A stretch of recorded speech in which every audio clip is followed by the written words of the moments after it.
So thank you for the very warm introduction. Ma'am, no, mao naman ko mutindog dire sa kaan kayo ng introduction, right? And so before I begin, so on behalf of our Regional Director, Ma'am Lilia A. Estiliore, our Assistant Regional Director, Mr. Emmanuel Ferrer, and of course, amo ang current chief here in Bohol Field Office, Ma'am Maria Eloida Cantona. So she's from Cebu, and then currently si amo ang chief here. And so Mudo, on behalf of them, so thank you for inviting me to discuss the topic on Safe Spaces Act. But first, let me acknowledge Mr. Chandimore Batoy, afternoon sir, and Ma'am Lucia Enad, Comptroller, afternoon, and to all our participants here, mga department heads. So I hope you will learn a lot from this afternoon's discussion. So as what Ma'am said earlier, so I hope after this discussion we will have a productive environment kanang sa lain-lain ninyo na mga establishments. So please allow me, so aside from speaking in English, please allow me na mag-Bisaya lang po ko so that I can express the provisions of the law better. So mag-Bisaya lang ha, Bisaya, English, dili lang pag kayo Tagalog. Alright. So Safe Spaces Act or Public Act number 11313 or the Bawal Bastos Law.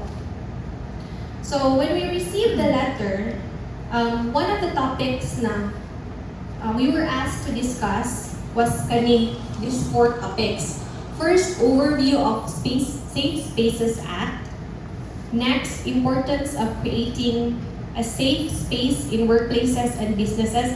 So why is there a need for the Safe Spaces Act? Also, best practices for implementing the Safe Space Act.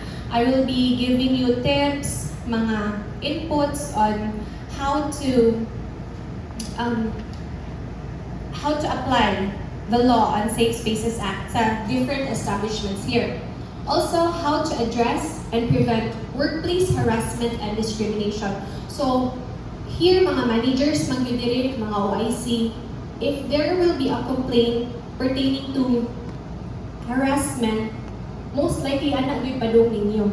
So, how to resolve the issue, I will also be discussing that.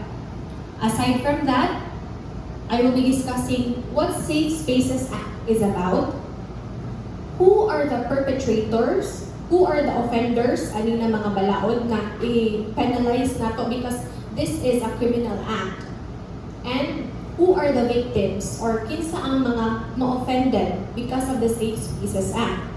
Also, where the Safe Spaces Act can be committed, and until when the victims or the offended party can file, because sa Safe Spaces Act na ay prescriptive period.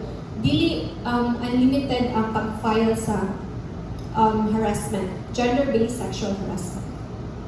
And also, I will be discussing how to file. So, possibly I'll be discussing mga tips. Actually, sa law na to, wala yung naka-indicate o specific procedure. So, I will just be giving you tips on your end so that from there, you can formulate the procedure na lang. So, guide na lang ako on how to assist the victims of gender-based sexual harassment. Alright, so Safe Spaces Act, or the Bawal Bastos Law, was signed into law last April 17, 2019. So, ang iyang law itself, na ay implementing rules and regulations. The implementing rules and regulations, diha niya na-discuss further ang balaod pertaining to the Bawal Bastos Law. So, if you look at the date, 2019, yung unsa na karon, 2024, it has been mga 5 years since the law was enacted. But